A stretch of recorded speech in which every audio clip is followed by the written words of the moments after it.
Im 13. Jahrhundert gab es reichlich Streit zwischen den Kölner Bürgern und den geistlichen und gleichzeitig weltlichen Herrschern, den Erzbischöfen.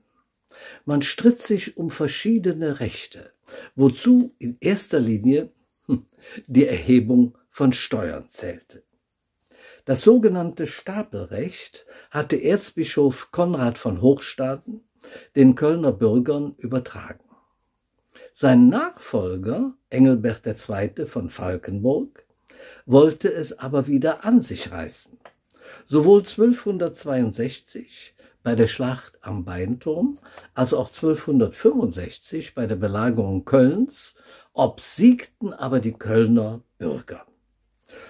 Unter anderem mit den Weisen eines der Kölner Adelsgeschlechter, die kurz zuvor im Streit mit dem Adelsgeschlecht der Oberstolzens aus der Stadt verjagt worden waren, verbündete sich nun der Erzbischof, um seine Niederlagen in einer neuerlichen kriegerischen Auseinandersetzung wettzumachen. Aber da waren ja die Kölner Mauern. Man ersann eine List, um diese zu überwinden. Der direkt an der Innenseite der Mauer, nicht weit von der Ulrichpforte, in einer Kemenate wohnende Flickschuster Konrad Habenit wurde bestochen. Er sollte heimlich Steine aus der Mauer brechen und darunter einen Tunnel graben. Dies geschah, und so gelangten die Angreifer am 14. Oktober 1268 nachts in die Stadt. Ein Nachbar des Habenit, Anton Winkelbart, ein pensionierter Söldner, konnte die Oberstolzens aber noch frühzeitig warnen. Sturzglück ob, hopp, hopp, hopp, halb und Mo. Durch die Mure drängt dich die Schwot. Halb und Mond und Skölle ist in Not.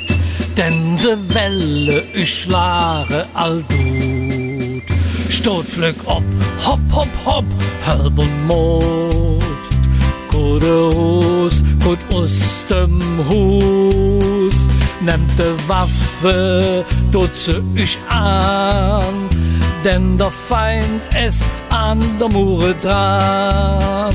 Sturzglück ob, hopp, hopp, hopp, halb und Mond, denn uns Kölle es in Not. Sturzglück ob, hopp, hopp, hopp, halb und Mond, ja, sonst schlage se ich hück noch tut. Ja, sonst schlage se ich hück noch tut. Diese versammelten sich schnell mit ihren Leuten und mit befreundeten Kölner Bürgern.